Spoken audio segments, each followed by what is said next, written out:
Do the rich people cringe and say, don't tell them that, Robert? Yes. Don't tell people what you know. Right. Keep them poor. So my father was the head of education, PhD, all that stuff. I go home and ask him, said, why don't we learn about money in school? And he looked at me and says, because the government doesn't let us teach that subject. The government tells us what we can teach and what we can't teach. And I thought that was strange. And I said, but aren't we going to school to learn about money? He says, no, your job is to get a job. I said, but you get a job to earn money. He goes, no, you're supposed to just get a job. I went, no. Isn't the purpose of a job to earn money? He goes, you're correct. I said, so why don't I just learn about money? I can skip the job part, And he got flustered and he said, if you want to learn about money, why don't you ask your best friend's father about money? And I said, why? That's Mike. So why ask him? He says, because Mike's father is an entrepreneur. And I said, what are you? He says, I'm an employee. I'm a government employee. I went, oh, what's the difference? He says, the difference is an entrepreneur must know about money, or they're no longer entrepreneurs. And he says an employee doesn't have to know anything about money because the government will take care of them, the company will take care of them. So I'm all confused. But I took my dad's advice and I trundled over to Mike's father's office and knocked on his door and I said, hey, I'm here, 9 years old. Teach me about money. He says, beat it, kid, But that's where the story of Rich Dad, Poor Dad started. And finally, through persistence, my rich dad started teaching me about money on one condition. And that condition was he would never pay me. He says, the moment I pay you, you think like an employee. He says, that's the trap. Entrepreneurs work for free. And now I'm 9 years old, my head's cracking in half. He says, you never want a paycheck. You understand that, kid? I said, okay, I got it. And he says, well, how do I make money? He says, that's what entrepreneurs figure out. It's like, so how do I learn about money? So he would just break out a Monopoly game board. So I would work for free. I'd pick up cigarette butts, and he had hotels and restaurants, and I would clean and do menial tasks. And as I got older, I started getting into office work and marketing and accounting, and I was an apprentice basically, but I always worked for free. And he would teach me about money, but the way he taught me about money was playing Monopoly. And finally one day I got upset. I said, well, when are you going to teach me about money? He says, what do you think we're doing? We're playing Monopoly. He goes, no. What do you think we're doing? We're playing Monopoly. He says, what do you think we're doing? So I don't know. I'm teaching you about money. And then that's when, you have one green house. He says, there's many formulas for great success in money. There's thousands of them, but one of the best ones found on the game of Monopoly. It still is today. 4 green houses, 1 red hotel. I said, what? He says, one of the greatest ways to acquire great wealth is playing Monopoly in real life. 4 green houses, 1 red hotel. Well, is that all there is? He goes, that's it. And he says, what do you think I'm doing? And I went, I don't know. So then he took me out, he showed me his greenhouses. And 10 years later, when I was 19, I was now in school in New York, and I come back to Hawaii, and Rich Dad had bought the biggest piece of land smack dab in the middle of Waikiki Beach. And when you go to Waikiki Beach today, you'll see the Hyatt Regency Hotel.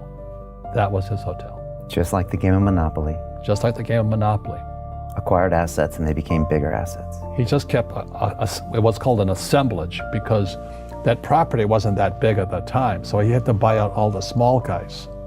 Because Waikiki was a little dirt water little town. So he'd buy out this shop owner and buy that shop owner. And it took him a while, but he finally assembled this large piece of property. And then he and Hyatt put up this giant hotel. It just sold for $800 million. So that's how I learned about money.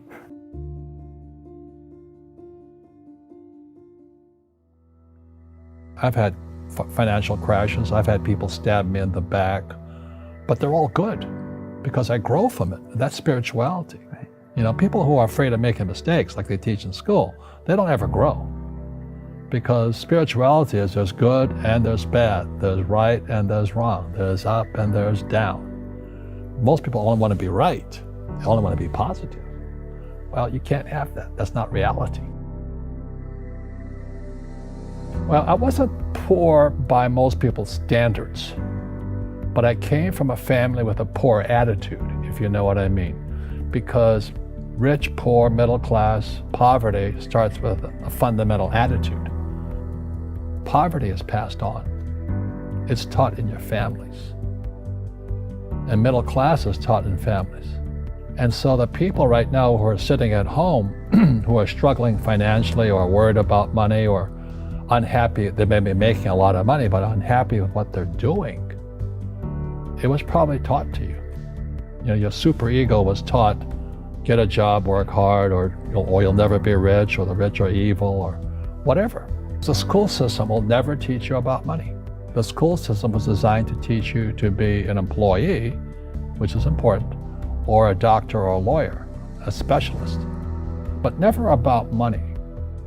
And what most people lack is real business knowledge, like accounting, like debt, like taxes. You got to know that stuff, but they don't teach it in school to anybody. So, and then when people ask me, how did your rich dad learn this when your poor dad, a PhD, didn't? And the answer is very simply, my rich dad was my best friend's father. His father died when he was 13. So his rich dad had this family business at 13 to run. So he had to drop out of school, which was his blessing. There's blessings, and sometimes a blessing doesn't look like a blessing, but it turned out to be a blessing. And then his teachers became his bookkeeper, his accountant, his attorney, his banker, his real estate agents. So he has what I call real teachers, not these fake teachers in school. You see, most teachers in school, they're out of ethics. They teach subjects they themselves don't practice. I asked the teacher, I said, I'm in my third year of calculus now. It was called strength of materials. I said, am I ever going to use this stuff? He goes, no. I said, why do you teach it? He says, because I get paid. I said, do you ever use it? He goes, no. And that's why, you have to, in life, one of the things I suggest to people, you got to find a real teacher versus a fake teacher. And a fake teacher is somebody who doesn't do what they teach. And a real teacher is doing what they teach every day. So my accountants, my attorneys, they're in it every single day. That's how I learn, because every day I'm solving problems in my business. So I have accountants and attorneys and bankers and all these people on speed dial because I'm solving problems with my team. I see you giving this knowledge out, and yeah. Do the rich people cringe and say, don't tell them that, Rob? Yes. Don't tell people what you know. Right. Keep them poor. But, unfortunately, the poor, as was in the Bible, I'm not real religious, the poor will always be amongst us because it starts up here. Right, it's that fear mentality. It's in their words, and the words become flesh. Again, I'm not really religious. I flunked out of Sunday school also. But when they say I can't afford it or I can't do that, they go down. They become what they say. My PhD daddy says, what do you think I am, made of money? I can't afford that.